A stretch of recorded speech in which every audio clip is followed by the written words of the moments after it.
مرحبا بكم في قناة واش فراسك للأخبار. ليصلك كل جديد، لا تنسوا الإعجاب والاشتراك بالقناة. شهدت مدينة القصر الكبير صباح اليوم الثلاثاء حادثاً مأساوياً بعدما أقدم رجل أمن يعمل بمفوضية الشرطة بالمدينة على تناول مادة كيميائية حارقة تعرف بالماء القاطع، ما استنفر المصالح الطبية التي سارعت إلى نقله على وجه السرعة لتلقي الإسعافات والعلاجات الضرورية. وبحسب مصادر محلية، فقد جرى نقل رجل الأمن في البداية إلى المستشفى الإقليمي ليلى مريم بمدينة القصر الكبير قبل تحويله إلى المستشفى الجهوي بمدينة طنجة نظراً لخطورة حالته الصحية.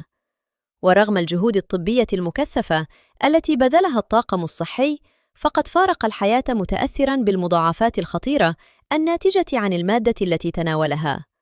ولا تزال الأسباب والملابسات التي أحاطت بهذه الواقعة مجهولة إلى حدود الساعة، فيما باشرت المصالح الأمنية المختصة تحقيقاً تحت إشراف النيابة العامة المختصة من أجل كشف جميع ظروف وأسباب الحادث وتحديد كافة التفاصيل المرتبطة به. ليصلك كل جديد، لا تنسوا الإعجاب والاشتراك بالقناة.